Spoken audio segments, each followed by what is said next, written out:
नमस्कार, परम आनंद आयुर्वेद में आप सबका स्वागत है। हमारा आज का टॉपिक है विरेचन। विरेचन से संबंधित हमारे चैनल पे और भी वीडियोस डले हुए हैं पहले, तो आप उनके बारे में देख सकते हैं। आज का जो हमारा टॉपिक है वो विरेचन के बारे में है कि हमारे आचार्यों ने विरेचन के बारे में क्या बताया है। आचार्य चरक जी, आचार्य सुश्रुत जी, आचार्य वाग्भट जी ने विरेचन के बारे में अपने ग्रंथों में क्या बताया है। तो सबसे पहले हम बात करते हैं कि विरेचन क्या है। जनरली लोगों को ये नहीं पता होता कि विरेचन क्या है और उसका जो कार्य है वो क्या है। तो आचार्य चरक जी ने सूत्र स्थान में 25वें अध्याय में उन्होंने बताया है विरेचन या विरेका। उन्होंने विरेका वर्ड का भी प्रयोग किया है जिसे विरेचन ही कहते हैं। तो बेसिकली इस शब्द का ही मतलब है कि आपके शरीर की शुद्धि या फिर आपके शरीर से किसी चीज़ को निकास करना, उसकी निकासी करवाना। तो विरेचन क्या है? आपके शरीर के अधोमार्ग यानी जो आपके शरीर का निचला मार्ग है उससे आपके शरीर में जो दोष उत्पन्न हो गए हैं, जो दोष इम्बैलेंस हो गए हैं, उनको निकालना, उनका निर्हरण करना या निकास करवाना। विरेचन को और हम क्या कह सकते हैं कि पंचकर्म, जो आयुर्वेद में पंचकर्म बताए गए हैं जैसे वमन, विरेचन, बस्ति, नस्यम, रक्त मोक्षण, उसी में से विरेचन एक कर्म है जो कि आपके शरीर में जो पित्त संबंधित समस्याएं हो जाती हैं या पित्त से जुड़ी जो समस्याएं हैं उनका शरीर से दूर करने के लिए, या फिर हम यूँ कहें कि जो पित्त से संबंधित जो समस्याएं ऐसी हो गई हैं कि हमें पित्त दोष को बाहर करना है शरीर से, तो उसके निकास के लिए विरेचन सबसे ही उत्तम थेरेपी बताई गई है, कर्म बताया गया है आयुर्वेद में। अब हम बात करेंगे कि ऐसे कौन से रोग हैं, ऐसे कौन सी समस्याएं हैं जो कि विरेचन जिनमें बहुत ही लाभकारी होगा। इसके बारे में आचार्य वाग्भट जी ने अष्टांग हृदय में बताया है 18वें अध्याय सूत्र स्थान में अपने 8वें श्लोक में उन्होंने बताया है कि विरेचन के योग्य रोग कौन से हैं, यानी ऐसे कौन से रोग हैं जिसमें विरेचन बहुत ही लाभकारी होता है। तो सबसे पहले उन्होंने बताया है जो श्लोक है, विरेक साध्या गुल्मार्शो विस्फोट व्यंग कामला जीर्ण ज्वरोदर गच्छति फलिहलिर्मका विदित्य स्मिरम काचस्यंद पक्वाश व्यथा योनि शुक्राशया रोगा कोष्ठका वर्णा वाता समुद्र रक्तम मूत्राघात शत्रुदृढ़ वाम्याच कुष्ठ मेहादा। बेसिकली उन्होंने सबसे जो पहला वर्ड क्या यूज किया है, विरेक साध्या। विरेक मतलब मैंने क्या बताया, विरेचन। तो विरेचन से कौन से रोग साध्य होते हैं, यानी किसका उपचार किया जाता है। तो सबसे पहले जो उन्होंने बताया है गुल्म। गुल्म क्या होता है? कई बार आपको डॉक्टर बताते हैं कि जो आपका पेट है उसमें कोई गांठ बन गई है, यानी ट्यूमर ऑफ द एब्डोमेन, यानी आपके पेट में कोई गांठ सी बन गई है, तो उसके लिए उन्होंने यहाँ पे गुल्म शब्द प्रयोग किया, यानी उसको आयुर्वेद में गुल्म कहते हैं। उसमें आप विरेचन करवा सकते हैं। नेक्स्ट है अर्शो रोग। अर्श यानी पाइल्स, आपको पाइल्स की समस्या है। विस्फोट, विस्फोट यानी ब्लिस्टर्स। कई बार आपके स्किन पे, आपकी बॉडी पे ब्लिस्टर फॉर्मेशन हो जाती है। ब्लिस्टर मतलब क्या होता है कि दाना हुआ और उसमें छोटे छोटे वो पस जैसा बन जाता है, या फिर वो जस्ट दाने में पानी जैसा बन जाता है, तो उसको विस्फोट कहते हैं। इसके अलावा व्यंग। व्यंग का मतलब है आपकी जो स्किन है उसका जो कलर है उसमें चेंज होना, यानी चेंज ऑफ द कलर, यानी आपकी जो स्किन का कलर है उसमें कहीं ना कहीं चेंज आ जाना। यानी बेसिकली जैसे पीलिया में क्या होता है कि जो आपका शरीर का रंग है उसका कलर चेंज हो जाता है। उसके अलावा कामला यानी जॉन्डिस, जिसे हम पीलिया कहते हैं जनरली। जीर्ण ज्वर यानी क्रॉनिक फीवर, ऐसा फीवर जो बहुत ही लंबे समय से है, हो रहा है, फिर ठीक होता है, फिर आता है, फिर ठीक हो जाता है। तो ऐसी अवस्था में भी, ऐसी समस्या में भी आप विरेचन करवा सकते हैं। इसके अलावा है उदर रोग। उदर मतलब पेट, रोग मतलब समस्या। उदर से संबंधित यानी पेट से संबंधित समस्याओं में आप विरेचन करवा सकते हैं। उसके बाद आपका प्लीह रोग, स्प्लीन से संबंधित समस्याएं हैं अगर आपको। हलीमक, हलीमक मतलब क्रॉनिक जॉन्डिस, या फिर जो जैसे मैंने जीर्ण ज्वर का बताया वैसे ही हलीमक, यानी बहुत सारे लोगों में ऐसी पीलिया की समस्या होती है कि आज हुई और फिर उन्होंने कुछ मेडिसिन ली, वो मतलब उसके सिम्टम यानी लक्षण दिखने बंद हो जाते हैं, लेकिन फिर कुछ समय बाद जॉन्डिस के सिम्टम्स आने स्टार्ट हो जाते हैं। तो ऐसी समस्या को हलीमक कहा जाता है आयुर्वेद में। तो ऐसी समस्या में भी आप विरेचन करवा सकते हैं। उसके अलावा विद्रधि यानी एब्सेस, इस वर्ड का मतलब है यानी पस फॉर्मेशन। आपके शरीर में कहीं पे पस फॉर्मेशन हो रही है, एब्सेस हो रहा है, तो भी आप विरेचन करवा सकते हैं। तिमिर और काच। तिमिर मतलब धुंधलापन आना, आपकी आंखों से ऐसा लगता है कि आपको धीरे धीरे आईसाइट भी, जो विजन है वो भी कम हो रही है। काच यानी कैटरैक्ट, मोतियाबिंद कहते हैं जिसे हम। अभिशंद यानी आपकी आंतों में कहीं ना कहीं प्रॉब्लम आना, आपकी जो लार्ज इंटेस्टाइन है या फिर स्मॉल इंटेस्टाइन है उसमें कहीं ना कहीं प्रॉब्लम आना। मलाशय संबंधी रोग यानी जो आपका बेसिकली स्टूल पास करने में आपको समस्या हो रही है।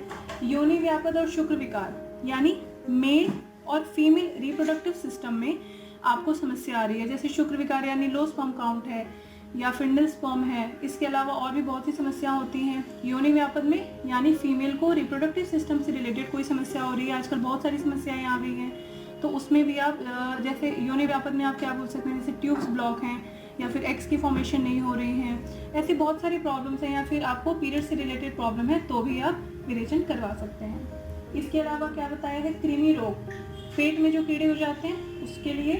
व्रण यानी ऐसे घाव जो कि ठीक नहीं हो रहे, बहुत समय हो गया है लेकिन ठीक नहीं हो रहा है। वात रक्त यानी गाउट जिसे आप गठिया कहते हैं। उदरवगामी रक्तपित्त, उदरवगामी यानी बेसिकली शरीर के ऊपरी जो आपके जो ऊपरी भाग है उसमें से ब्लीडिंग होना। इसका बहुत अच्छा एग्जाम्पल आप सबको पता हो कि नाक से ब्लीडिंग हो रही है, तो ऐसी समस्या में भी आप विरेचन करवा सकते हैं। मूत्राघात और मलावरोध, मूत्राघात यानी इसे आप ये बोल सकते हैं कि पेनफुल यूरिनेशन, यानी जब भी आप यूरिन पास करने जाते हैं तो आपको पेन होता है या फिर आपको रुक रुक के यूरिन आता है, तो ऐसी समस्या में भी आप करवा सकते हैं। उसके बाद आपका शक्र दग्र यानी इसमें क्या रहती है, क्रॉनिक कॉन्स्टिपेशन, यानी अगर पेशेंट मेडिसिन ले रहा है तो उसकी समस्या ठीक हो रही है, उसके स्टूल नॉर्मली पास हो रहे हैं, लेकिन अगर वो मेडिसिन नहीं ले रहा तो स्टूल पास करने में सक्षम नहीं है, तो ऐसे रोगी भी करवा सकते हैं। इसके अलावा आगे क्या कहा बाबर जी ने, वमन कराने के योग्य रोगों में कुष्ठ रोग और प्रमेह। कुष्ठ रोग यहाँ पे बेसिकली स्किन से रिलेटेड समस्या है ऐसी, अगर किसी की उन्होंने वमन करा लिया है तो वमन के बाद भी विरेचन करवा सकते हैं या फिर सिर्फ विरेचन ही करवा सकते हैं। तो अगर स्किन से संबंधित समस्या है, कुष्ठ में आप बेसिकली आप स्किन से रिलेटेड जितनी भी समस्याएं, आपकी एक्जिमा है, आपको सोरियासिस है, तो इन सभी रोगों में आप विरेचन करवा सकते हैं। तो ये मैंने आपको एक एक वर्ड, जो श्लोक में एक एक वर्ड जो वर्णन किया गया, मैंने आपको एक एक वर्ड के अनुसार बताया कि आप कौन कौन से रोगों में विरेचन करवा सकते हैं।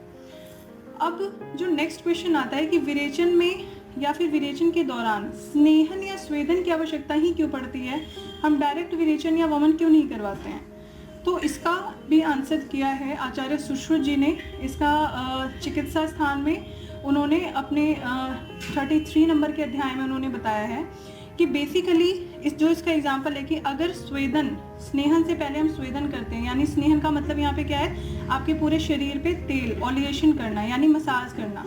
तो इसका जो मेन कारण या फिर मेन जो इसका काम है वो होता है कि जो आपके जितने भी चैनल्स ब्लॉक हो गए हैं उसको ओपन करना है ना, जो भी ड्राइनेस है बॉडी में उसको एक तरीके से मसाज के द्वारा, ऑलिएशन के द्वारा उसमें पुष्टि करना। तो अगर इसका एक एग्जाम्पल 33 नंबर के अध्याय में उन्होंने किया है 46 नंबर श्लोक में कि जिस प्रकार कोई लकड़ी है, अगर कोई सूखी लकड़ी है, अगर हम उस पर घी नहीं डालेंगे और उसको डायरेक्ट अगर हम आग में डालेंगे तो लकड़ी फट जाती है, तो वैसे ही अगर कोई व्यक्ति बिना स्नेहन यानी बिना घृतपान किए या फिर बिना उसके शरीर पे अगर मसाज मतलब पहले हम कर दें तो उससे क्या होगा कि उसका शरीर भी बहुत ज़्यादा सूखापन हो जाएगा उसमें, या फिर उसके शरीर में ड्राइनेस इतनी ज़्यादा हो जाएगी कि उसको कंट्रोल करना फिर मुश्किल हो जाएगा। इसीलिए स्नेहन और स्वेदन बहुत ही आवश्यक होता है। स्वेदन क्यों जरूरी है, स्वेदन मतलब स्टीम क्यों दी जाती है, तो स्टीम भी इसीलिए दी जाती है स्नेहन के बाद। स्नेहन से क्या होता है कि जो सारे आपके दोष हैं वो क्या हो गए कि एकत्रित हो गए एक जगह पे, है ना, कोष्ठ में एकत्रित हो गए। स्वेदन से क्या होता है कि जितने भी आपकी क्लीन धातु यानी जो बिगड़े हुए या फिर सड़े हुए जो धातु हैं जो आपके चैनल्स को ब्लॉक कर रहे हैं, अवरोध उत्पन्न कर रहे हैं, तो वो सारे कोष्ठ में उत्पन्न हो जाते हैं और फिर स्वेदन के बाद वो धीरे धीरे कोष्ठ में आ जाते हैं। फिर जो भी आप कर्म करवाते हैं उससे वो शरीर से बाहर निकल जाते हैं। इसीलिए स्नेहन और स्वेदन बहुत ही आवश्यक होता है। इसीलिए हम डायरेक्ट विरेचन या वमन नहीं कर सकते हैं। ठीक है, अब नेक्स्ट आता है कि विरेचन के फल क्या है। यानी हमने विरेचन तो करवा लिया, हमें ये समस्या है, हमने विरेचन भी करवा लिया, लेकिन विरेचन के फल क्या है, इससे फायदा क्या होता है हमें। तो इसके लिए आचार्य सुश्रुत ने बहुत ही अच्छा श्लोक बताया है। बेसिकली इसके लिए बताया कि बुद्धि प्रसादम बल इंद्रियाणाम धातु स्थित्वम बल मग्निदीप्तम चिराच पाक व्यसा करोति विरेचनम सम्यक गुपास्यमानम। यानी इसमें क्या होगा कि जो आपकी बुद्धि है वो भी उसमें निर्मलता आ जाती है। जो आपकी इंद्रियां हैं, आपके जो शरीर में 5 इंद्रियों के बारे में बताया गया है, तो वो बहुत ही एक्टिवली काम करने लग जाते हैं। आपके धातुओं में बैलेंस आ जाता है, यानी धातुओं में कहीं पे दोषों के कारण मतलब अवरोध उत्पन्न हो रहा था, वो बैलेंस हो जाते हैं। बुद्ध जो वृद्धावस्था में, यानी जब वृद्धावस्था आने लगती है तो आपके शरीर में कुछ लक्षण दिखाई देने लगते हैं, जैसे आपके स्किन में सिकुड़ाहट आ जाती है, या फिर आपके जोड़ों में दर्द, या बहुत सारी समस्याएं आने लगती हैं। आपके डाइजेस्टिव सिस्टम में कहीं ना कहीं समस्याएं आने लग जाती हैं। तो ये जो इनके लक्षण है वो बहुत ही धीरे धीरे आपको दिखाई देंगे जब आप विरेचन करवा लेते हैं। तो ये इसके विरेचन का फल बताया उन्होंने।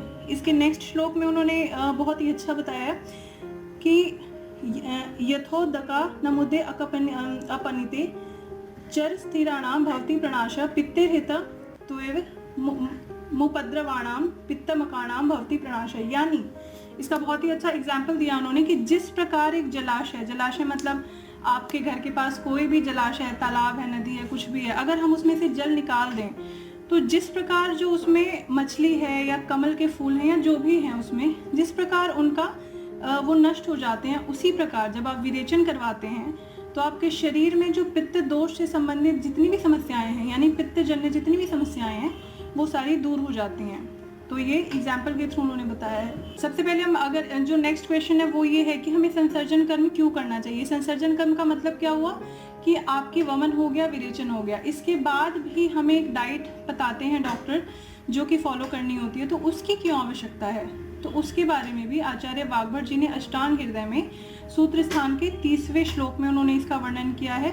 और आचार्य चरक जी ने सिद्धि स्थान में 1st चैप्टर के 12th श्लोक में इसका वर्णन किया है कि जिस प्रकार मान लीजिए अगर कोई अग्नि है, छोटी सी आग है, आप उसमें कंडे कहते हैं या फिर उपले कहते हैं आप लोग की लैंग्वेज में, जो गोबर से बनती है, या फिर उसमें घास फूस डालते हैं, तो जो वो अग्नि है वो बहुत ही तेज हो जाती है। फिर आप उसमें कुछ भी डालेंगे तो बहुत इजीली पक जाएगी या फिर वो डाइजेस्ट कर जाती है वो फायर, है ना। तो वैसे ही जब आप विरेचन करवाते हैं या वमन कराते हैं तो इसके बाद क्या होती है कि जो आपकी मंदाग्नि है वो थोड़ी स्लो होती है। आप उसमें पेया विलेपी वर्ड यूज़ किया गया है या फिर यवागु। तो बेसिकली मैं जनरल टर्म में बताती हूँ कि आपको बोला जाता है कि आप चावल का पानी लोगे या फिर दाल का पानी लोगे, यानी या फिर खिचड़ी भी लोगे तो बिल्कुल पतली लोगे, है ना। तो वो इसीलिए बोला जाता है कि वो अग्नि अभी स्लो है। आप उसमें जब पेया या वागु ये जो चीज़ें डालते हो ना, तो आपकी जो अग्नि है वो धीरे धीरे उसमें लौ बढ़ जाती है। फिर उसके बाद आप कोई भी भोजन लेते हो तो वो डाइजेस्ट करने में जो आपका डाइजेस्टिव सिस्टम है वो सक्षम हो जाता है पूर्ण रूप से। अगर आप डायरेक्ट उसमें अगर हैवी चीज़ें डालोगे तो वो डाइजेशन में बहुत ही दिक्कत आएगी आपको, और आपको बहुत सारी समस्याएं भी हो सकती हैं। इसीलिए संसर्जन कर्म को फॉलो करना बहुत ही ज़रूरी है। तो आज की वीडियो में सिर्फ इतना ही। अगर आपको कोई भी समस्या है और जो भी मैंने बीमारियों के नाम बताए हैं, अगर आपको लगता है कि इसमें से कोई भी बीमारी है आपको, तो आप हमसे संपर्क कर सकते हैं। विरेचन बहुत ही उत्तम एक कर्मों में से एक है जिससे पित्त से संबंधित समस्याएं आपके शरीर से खत्म हो जाती हैं। और एक जो स्वस्थ व्यक्ति है वो साल में 2 बार विरेचन करवा सकता है, यानी हर 6 महीने में 1 बार विरेचन करवा सकते हैं। लेकिन अगर कोई व्यक्ति जो कि बीमार है और उसको कोई समस्या है तो वो फिर इंतज़ार ना करें, वो हमसे संपर्क कर सकते हैं। हमारा नंबर आपकी स्क्रीन पे है, आप उस पर व्हाट्सएप कर सकते हैं या कॉल कर सकते हैं। हमारे चिकित्सक आपसे कांटेक्ट कर लेंगे। तो अगली बार फिर मिलती हूँ आयुर्वेद से जुड़े कुछ नए तथ्य लेकर। तब तक के लिए धन्यवाद।